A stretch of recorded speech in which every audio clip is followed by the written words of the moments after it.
So where are you originally from? Los Angeles. I was born in Lincoln Heights. Well, technically Glendale, but grew up in Lincoln Heights and Tahunga, back and forth. Okay, okay. What was your first foray into music? Um, I forget how old I was. Maybe like 12 or 13, where I got a drum kit. Um, and that was the first thing I tried to play. Never got good at it. Still, am not good at it. But that was like my first thing. As a little kid, my mom had tried to get me into like uh, organ lessons, which maybe lasted one or two lessons. I just, as a little kid, I wasn't really into music. I mean, I liked listening to it, but I had no desire to play it or anything. I was more into like reading and toys and comic books and stuff. Yeah, so that was what you're getting into prior to music. Yeah. Yeah, very very nice. Did your parents play music around the house or anything? My mom, she played music mostly in the car, and we spent a lot of time in the car. So she had a rotation of just like stuff that she had taped off of records. So it was pretty much Rumors, Best of America, Best of the Eagles, and Janice Ian. I feel like were the four albums she had. Oh, and Asia, Steely Dan. I mean, the Uh, best ofs are the best of. yeah. Yeah, so you're listening to that. You said you spent a lot of time in the car. Did you go on road trips as a kid? No, just the drive from Lincoln Heights to Tahunga, which is like half an hour. Or yeah, there were a lot of forced camping trips that I didn't really want to go on. But yeah, those were a thing too. Do you have any siblings? I have a brother. He's 9 years younger than me. Mhm. So there's a pretty big gap there. Yeah, so during that camping era was just me, not my little brother. The camping era. Yeah. So Yeah. do you look back at it fondly now? No, I hate camping to this day. Just it's not for you. Because the way it happened would be like I would just wake up in a moving vehicle and they're like, oh, we're going camping for the weekend. And I was like, oh, nobody asked me. I don't want to do like all I wanted to do was read books and watch TV as a kid in my room. Like I didn't want to go outside and play with anybody. I was just really into like learning stuff. Like I used to read the TV guide every week and do the crossword puzzles, that kind of stuff. Crossword puzzles are still great. I'm more of a word search guy though myself. But Yeah, I was only specifically into the TV guide crossword puzzle. Mhm, mhm. Uh, I yeah. understand, and there's a certain niche, and I get that. The one that I can't stand though is Sudoku. I don't understand it. I will never. I hate math. It's too much like math. Yeah. Were you a good student in school? Yeah, it wasn't really an option to not be one. Yeah. So, but also, I mean, school came pretty easily to me. It's just something that you had to go to, and you're just like, I'm just get this done. Yeah, yeah, it wasn't hard almost ever. So it's just more hanging out with friends and like you know, doing the busy work that they give you. Oh, sure, sure. Yeah, I'm still going through it now, so I understand it. Oh, oof, yeah, that's I can't think of. There are a few things I would want to do less than going back to school. Did you go to college after high school? Community college for a while, only because like originally, if I was doing that, I didn't have to pay rent living at my mom's. And when she started asking for not going to school, then Yeah, uh, yeah. and also once I got a decent job, I was like, this is stupid. Like everyone at the time, everyone I knew that had graduated and had a degree, they were working in cafes, doing just nothing to do with their degree. So I was like, this seems pointless to me. Very important stuff. Where you get a biology major. Yeah. Starbucks around the corner. They're hiring. Maybe you'll get it. Yeah, Oh man. What were some of your first yeah. And jobs that? everything I took in college was like pointless. Mhm. My first job, my first real job, like full time, was doing data processing for like a telemarketing company. So you Um, weren't on the phones. You were plugging in the numbers. yeah, I was in the data center doing stuff, sending transmissions and things like that. Very good. Very good. Very. I mean, at least you didn't have to, get on the horn and be yelled at, right? Yeah, it was great. Most of the time I worked by myself. Um, and a lot of that job, I was doing graveyard hours. So I would go see a show and then go right to work. Um, Just leave from the like show to three go and right then go there, to school. So it'd be like show, go to work from 3 to 11 a.m. and then go to school till like midday. and then just knock out and then do it again. Exactly. Yeah. What was your first concert you went to? Uh, Seals and Croft with Anne Murray opening at the Greek Theater. Very nice. I was probably like 4 or 5. My mom took me to that. It's a good one. I like it. Yeah. My Yeah. second one was Sparks opening for Rick Springfield, which was Wow. pretty epic. Yeah. Yeah. When was that? How old were you when you attended that show? I was probably like uh maybe like fourth or fifth grade, somewhere around there. So So I got it. young. Yeah. Yeah. Yeah. Younger. Yeah. What? Yeah. So yeah. When did you start getting into the music that you like, that interests you? When did that come about? Um like early 80s, basically when I think it was Motley Crue Shout at the Devil.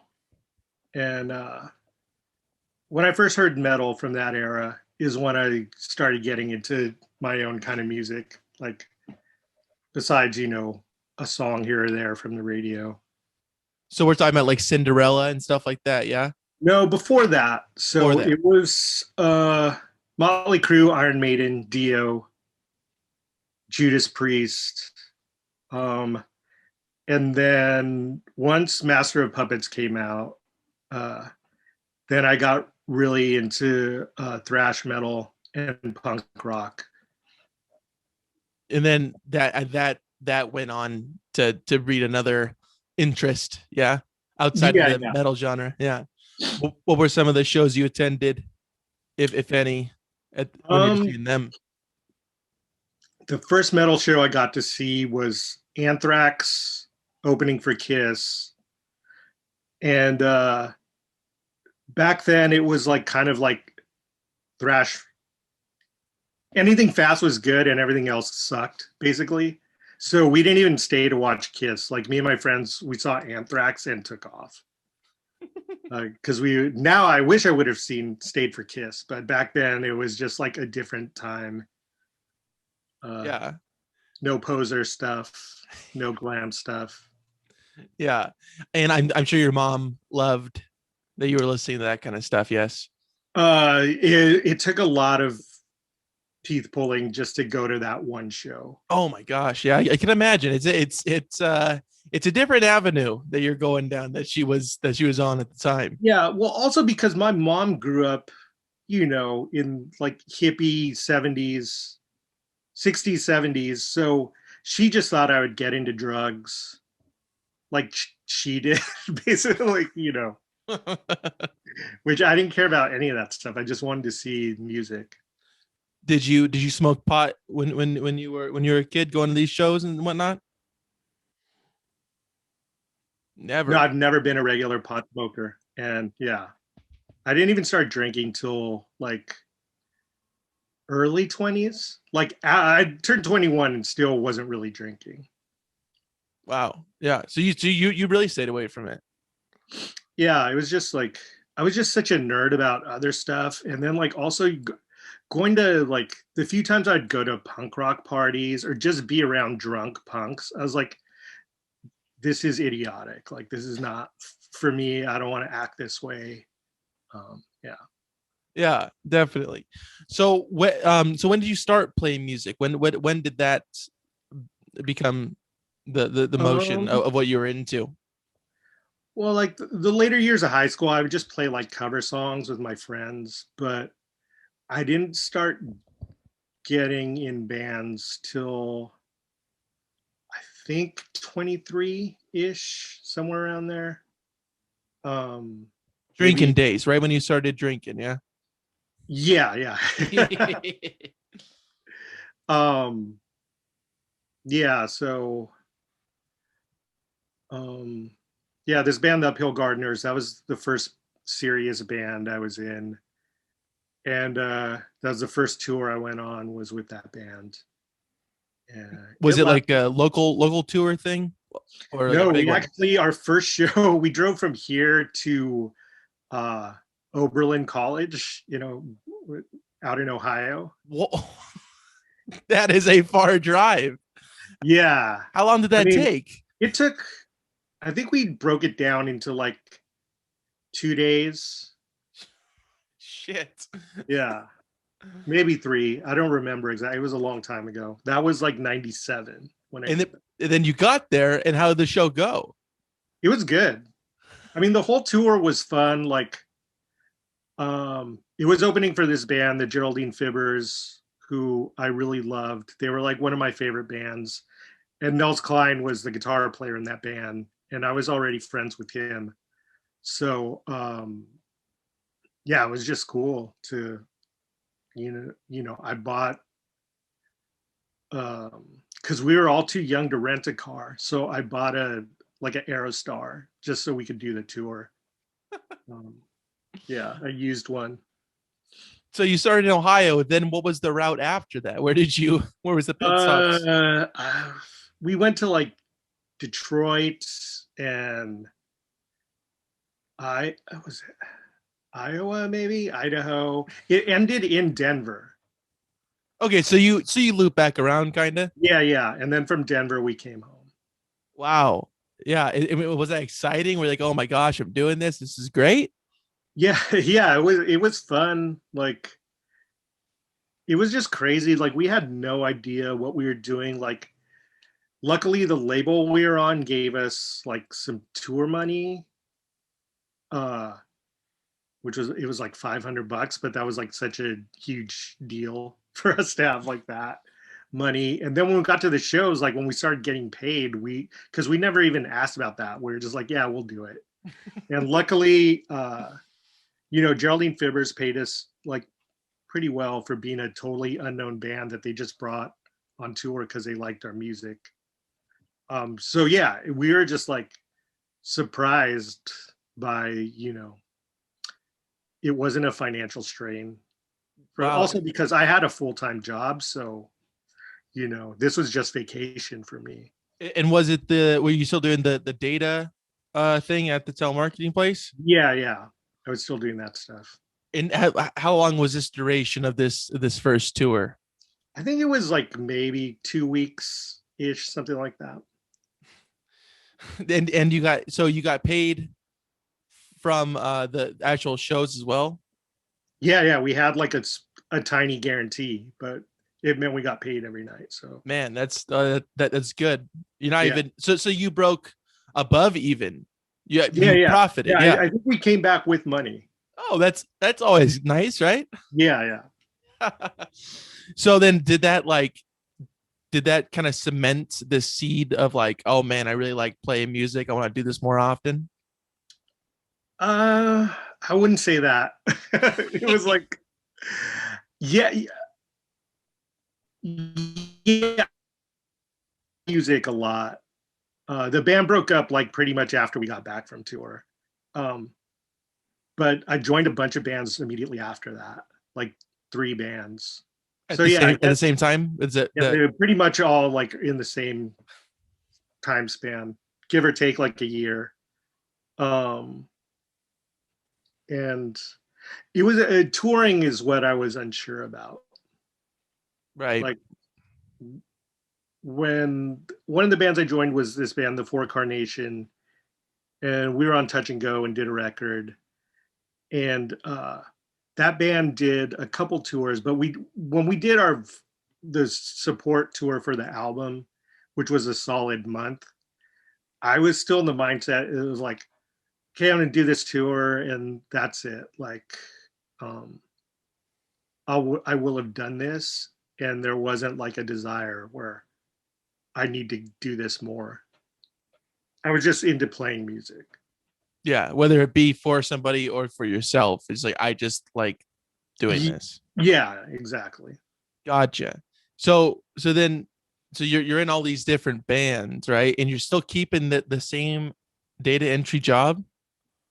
I had transitioned into programming by that point. Were you So learning it yourself? no, I was like an apprentice. To call me a programmer is a huge stretch. I was more like the assistant to the programmers, where I would just, a big part of my job was either doing, copy and paste like in programs, or trying to break programs that they had made, like going through and reporting any errors I found. Mm-hmm. Mm-hmm.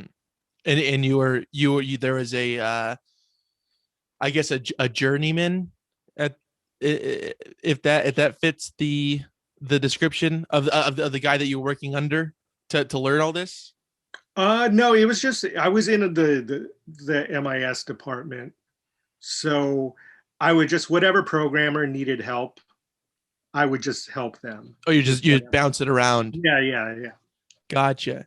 And then let's if we get to get set back for a second, what was your first job that you ever had? Before that, my only other job was working for my stepdad for a summer installing home security systems, which was a lot of crawling in attics, uh, and pulling wires, or under houses and pulling wires. So either way, you're dealing with spiders, you're dealing with Yeah, dust. that's Sure. or fiberglass. So I had to wear one of those suits and all this stuff Oh, that's always nice, huh? in the middle of summer, which was brutal. No, it sounds great. Yeah. That actually reminds me that this podcast is sponsored by ADT, and I do need to get that in there at some point. No, I'm kidding. ADT, I don't support them. I just support locks on doors. That's it. That's all I support. Those are good. Just lock those doors. Is it? That's it. So you kept on playing in bands, right? Mm-hmm. And did you? Is that when you kind of start? Because you said you were in 3 at the same time. Was that around the LA area that you kept on playing? Four Carnation was the only band that had a following and that toured. Everything else was local stuff.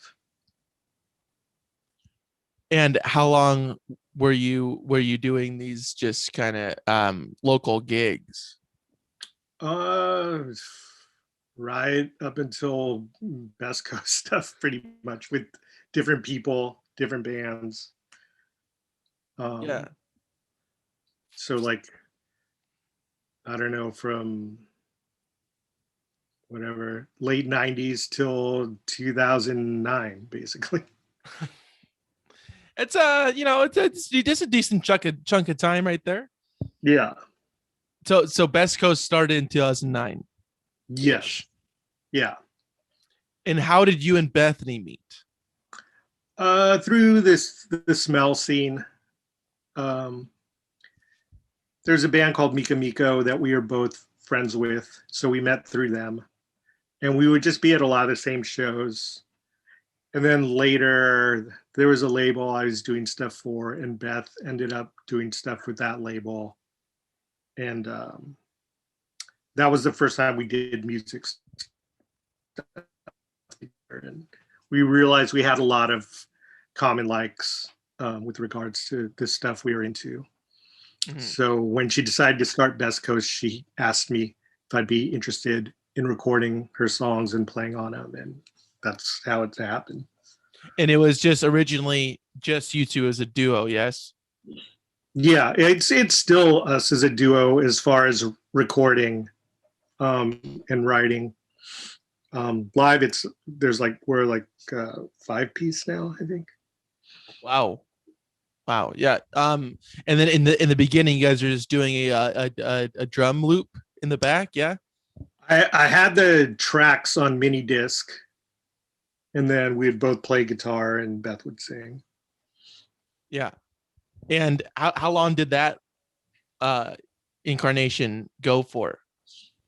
About a year, and then we started having a drummer. Maybe even less than a year. I don't remember. But yeah.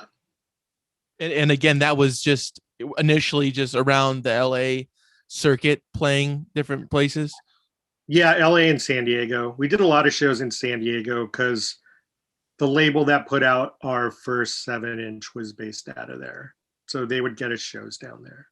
Wow. And did you like the change of pace going down to San Diego? Oh yeah, I love San Diego. Like I used to go to San Diego like right out of high school because my best friend in high school, she was going to school down there. So I would go down on weekends and just record shop and hang out. Or if a band I really liked was playing in San Diego, I would see them up here and then go down to San Diego and see them too. Yeah, San Diego is very nice. It's a very nice place. Yeah. Very, very laid back. A lot of things to do, which is great. Yeah, good food, some cool bars. Yeah. Yeah. Some cool pot, right? As you would know. I know you're habitual. Yeah.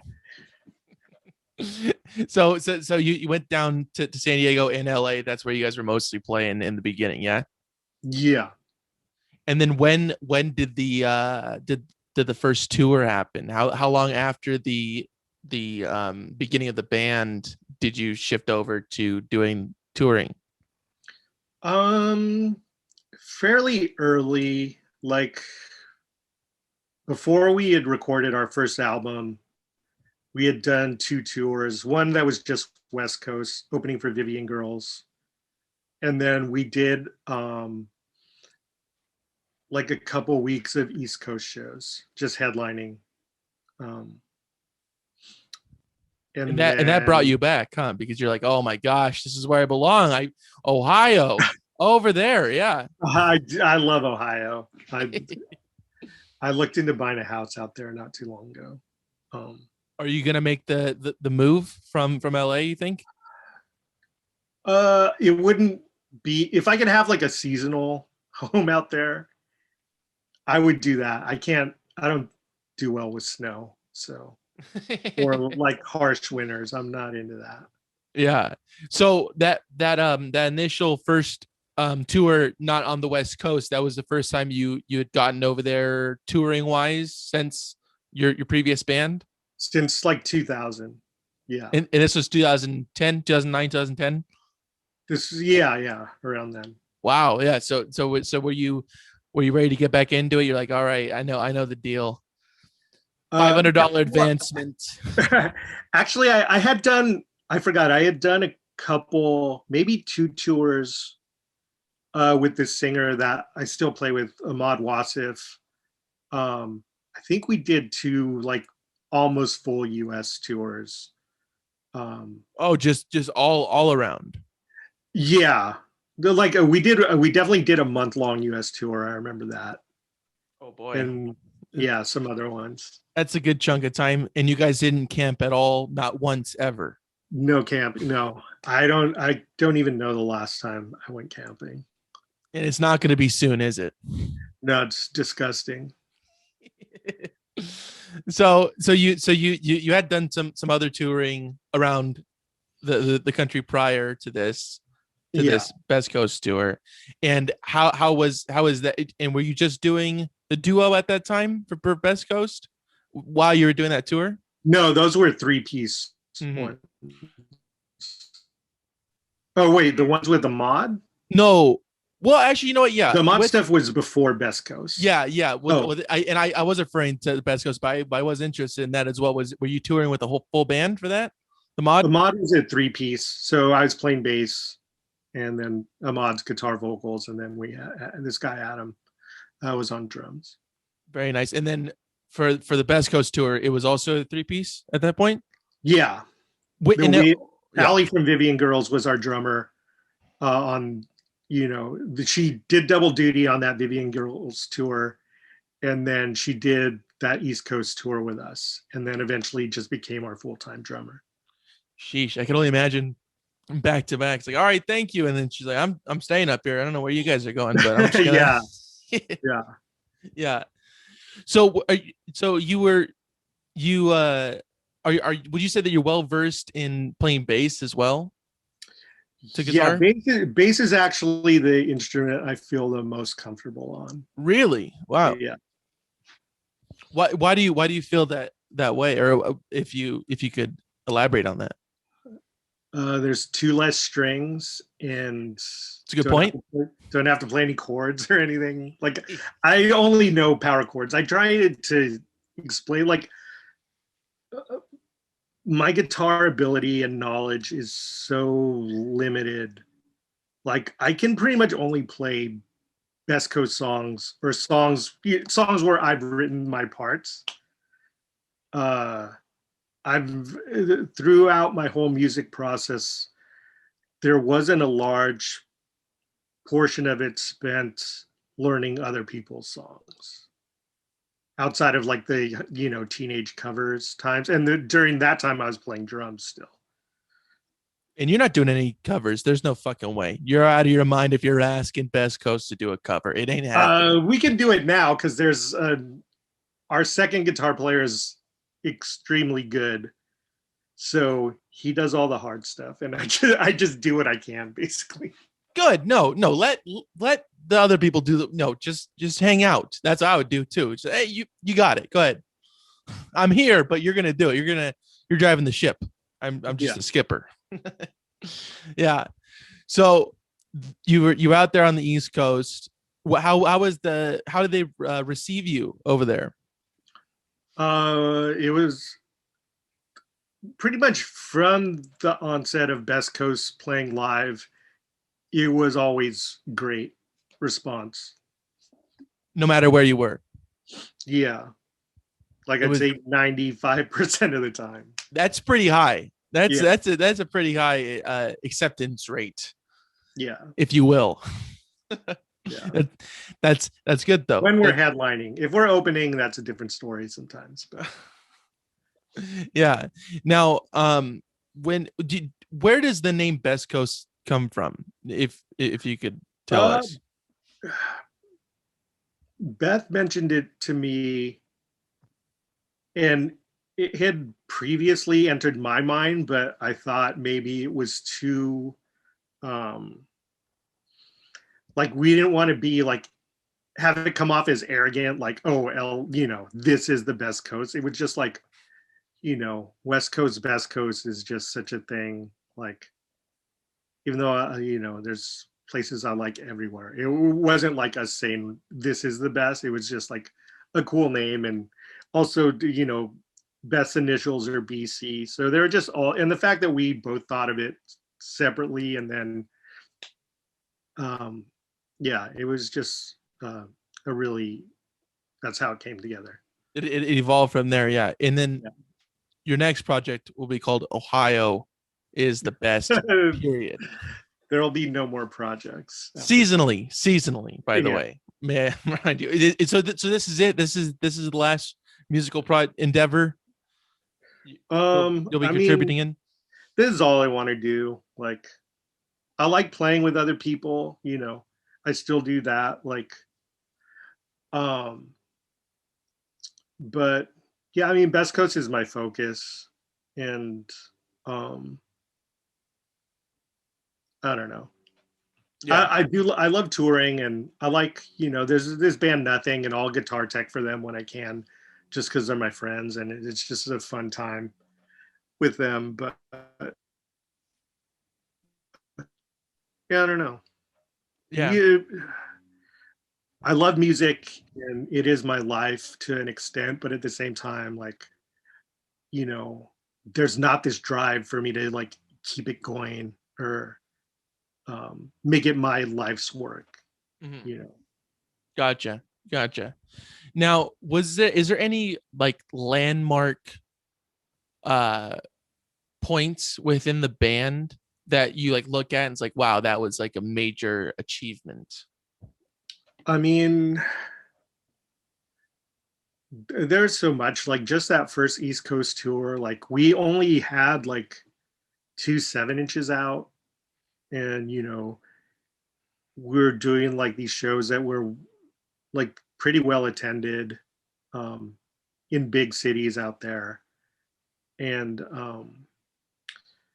then yeah, just like making the record, on our own dime, and then getting signed, and then getting signed to a label for UK, Europe, and going over there and doing a bunch of stuff like, um, yeah, or just getting to open for bands that you grew up listening to or admire. All those are big things. So nothing really. Yeah, not a lot. No, that is really amazing. When was the first time you toured over in Europe or anywhere else outside of the US? For Carnation did just some UK shows.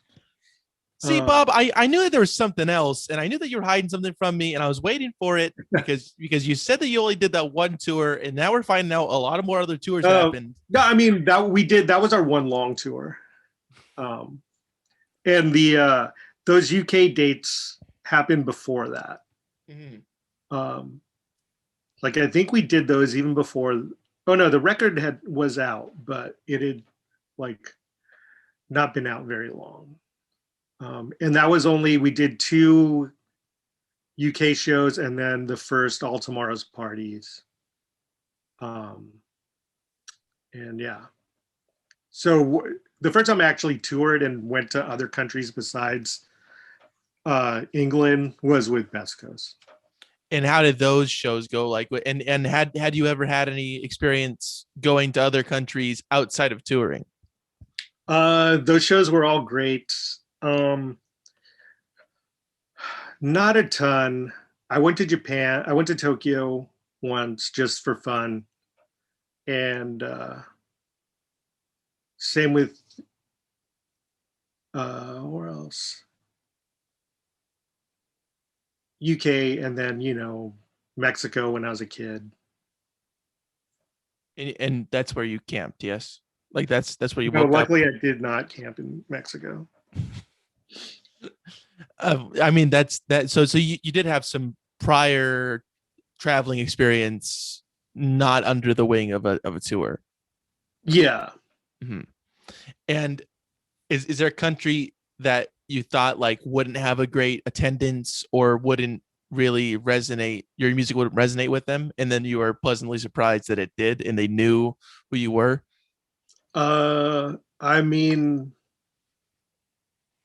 that's almost, yeah, back then that was like every show. Like we were surprised. Like when Best Coast started, it was just like kind of a recording project. It wasn't like we're gonna do this and then we're gonna start touring.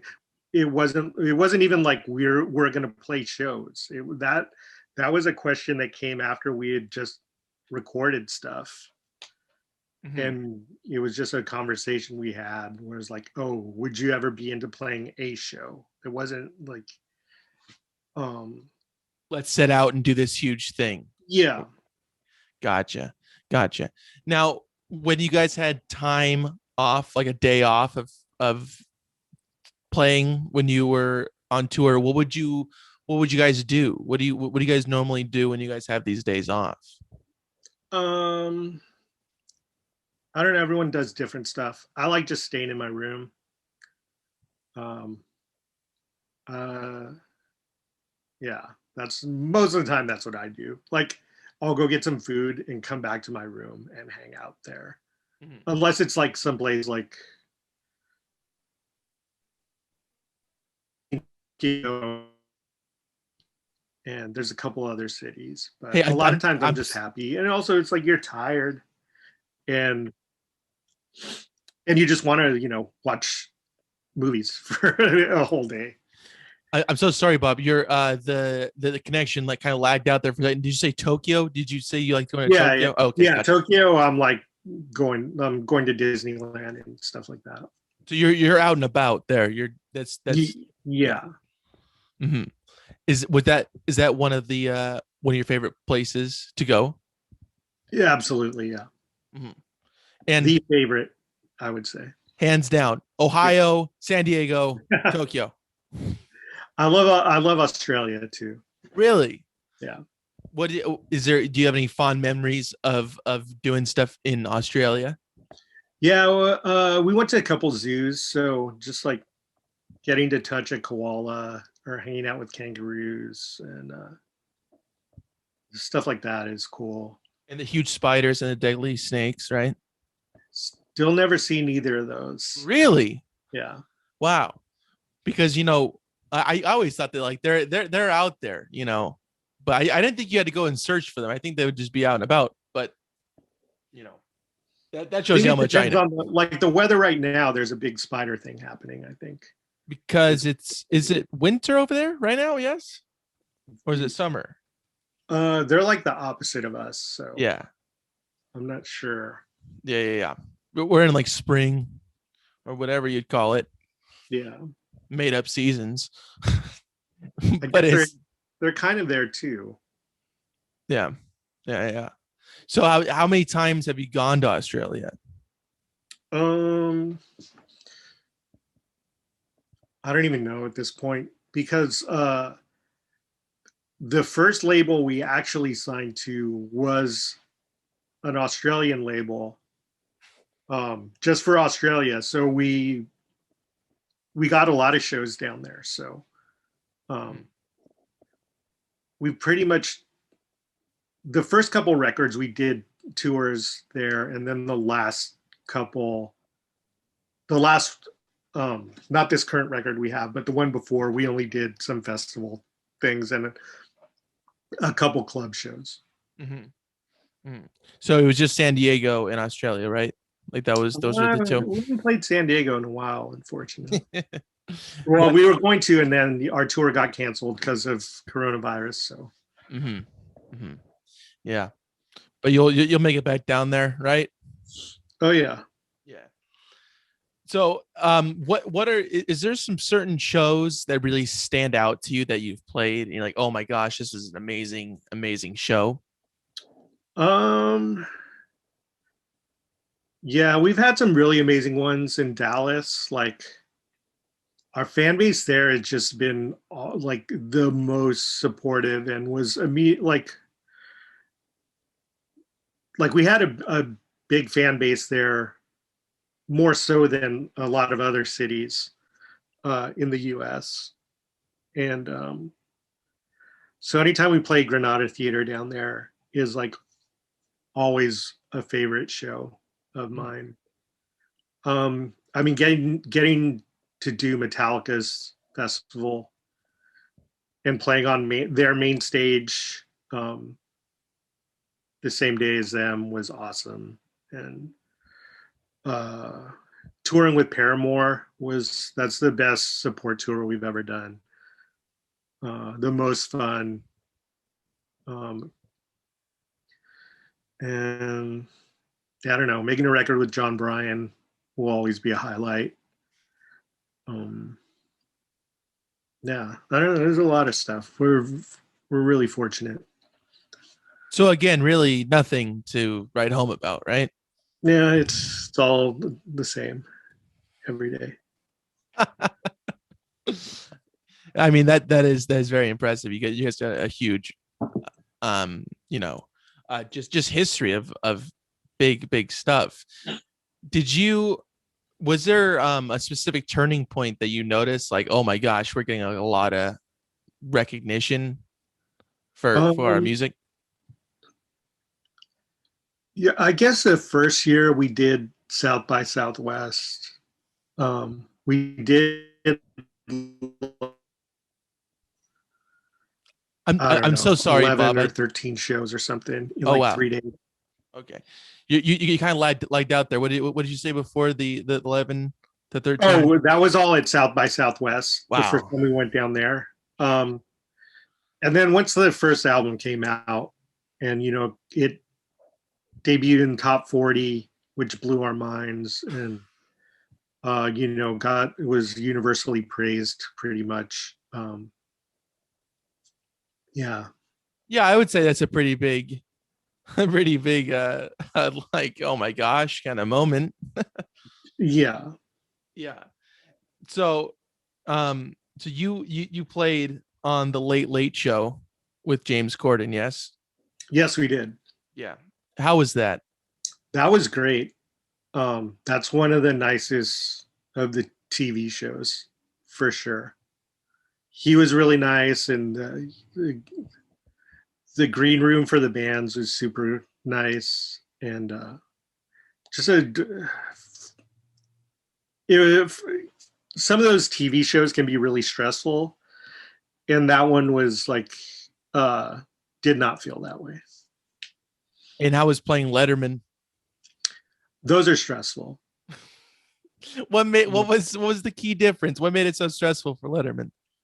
Letterman, you also, because it's New York, he just had his set crew. It's all union stuff there.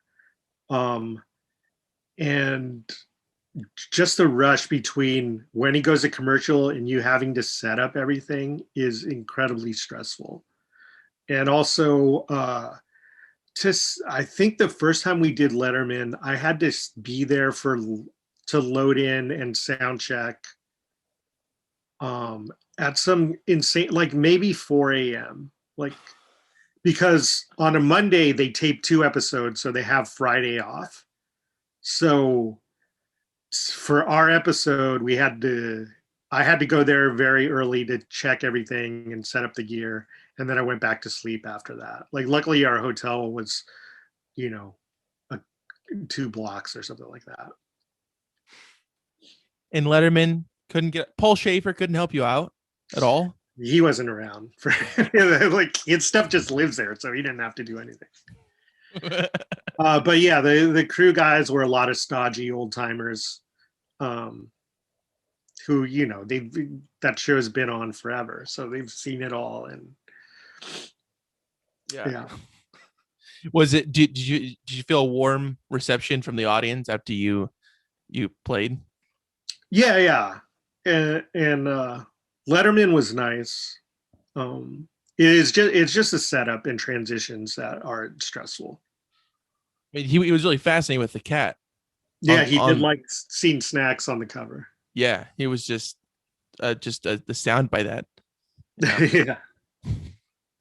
But and then right out, so right when they say cut and you're good, did you start loading out right then?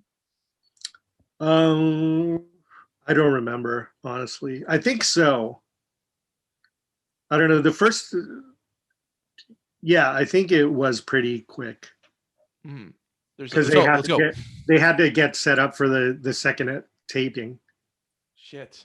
Which was Robert Plant was a musical guest for the second one, so he had a pretty big band for that. So I'm sure there's a lot of moving of things they had to do to. And you warmed up the stage pretty nicely, right?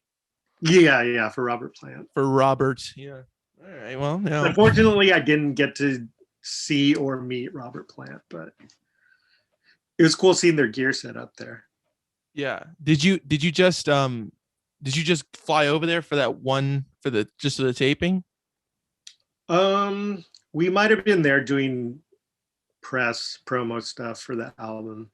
I don't remember. We were there pretty regularly for the build-up and release of the album, so it all kind of blurs together. Yeah. For the Corden show, that's in LA, yeah. Yeah. And did you just bring your own gear? I mean, I'm assuming you rented gear over there in New York. Yes, I believe so. Yeah, Corden, we just used all our stuff. Yeah. And was Corden a dick or what? No, he was cool. He complimented my guitar playing. after the show, which was nice. I know I've heard some bad things about Mr. Corden. I haven't heard anything about I'll send you a link. It's all on viable sources. TV Guide crossword says otherwise. it. Yeah, but that's good. Are those the two TV appearances that you guys have done?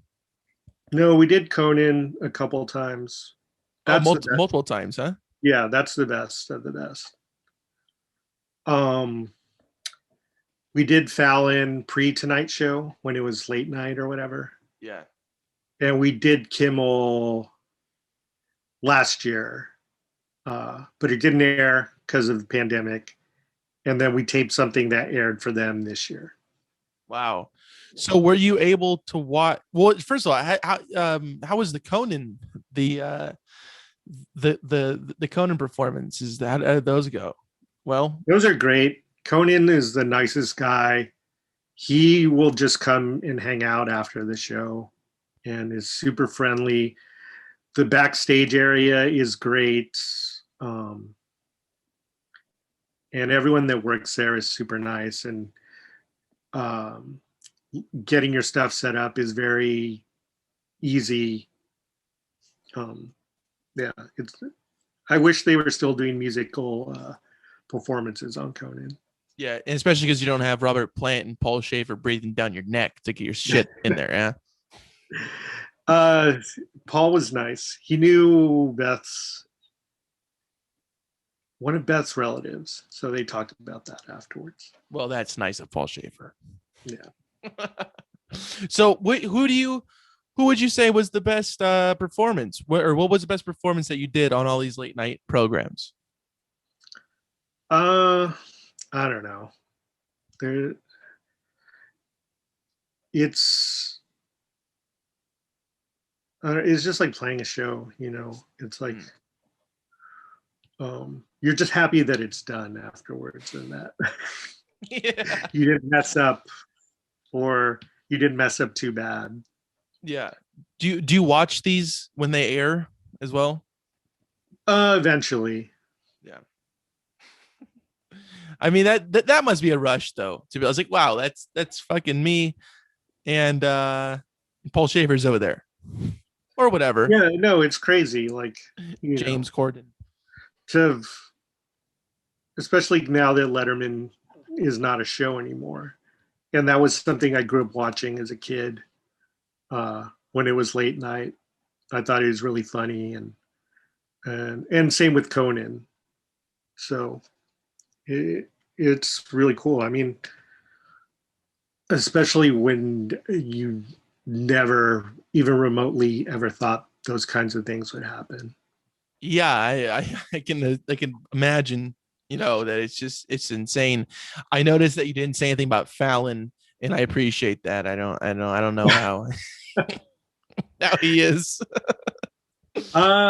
Yeah, I don't know if we ever met him. That's what I'm saying. That's exactly the point that I'm trying to make. It was just cool to be near the roots. I mean, that's what I was most excited about. Mm-hmm. Yeah, Questlove. Yeah. Yeah, he's a pretty good drummer. Yeah. He's pretty decent. So how did the idea of making the kids album come about? How did that come to fruition? We had done a couple songs for different Amazon projects. We did a Christmas song for them, actually two. One was an original for a movie they were making, and then one was for the Christmas compilations they do. And so the music supervisor person, I think it was his idea, where he was like, "Oh, like, would you guys just want to do a full album of kid songs?" And we were like, "Yeah, for sure." And then so we got a list of some things that they suggested, and then Beth made a list. Thought that we could do, like, even if they weren't kid songs, like, to make them into kid friendly songs. And then yeah, we did it really quickly. It was a lot of fun making that record because it was like we hadn't done. It had been a few years since we had done an actual Best Coast record, so it was nice to do one that was no pressure and just a fun record before we went back in and did our, an actual Best Coast full length album. Right, right. And so do you feel that your sound has changed from Crazy for You to Always Tomorrow? Do you feel like you're exploring different elements and changing up the sound a bit? Definitely. I mean, we try and do that every record. And to some people, it's not apparent, but to us, it is. And as long as we feel like we're growing and not repeating ourselves, so much, that's what we're happy with. That's, what me and Bethany are trying to do Yeah, as creative people. sure. Yeah, you got to keep on moving in the direction that you want to move, right? Yeah, I mean, a lot of people were not stoked that our second record wasn't just like Crazy for You Part 2, and didn't sound the same and all this kind of stuff. But it's like, we already did that. Like, why would we just, I mean, that's boring. Sure. Right. Well, yeah, man. I really like the sound of it, and I like to wrap this up with some promo. So you can stream Best Coast music on all platforms, right? It's available everywhere. I believe so. I would Yeah. hope so. At and this point. and you can buy the merch at bestcoast.net. Yeah. I believe so. All right. I'm just gonna go with the yeah. That's where the people can find you. Is there anything else you want to promote real quick, Bob? Um, Not really. Support All right. Planned Parenthood. That's the only thing. Bingo. All right. You already here. They need it more than ever right now. All right. Yeah.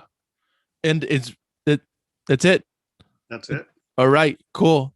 Thank you so much, Bob. I appreciate it, sir. Yeah, man. Thanks for All having right. me. I'll talk to you one second. I'm gonna stop recording this.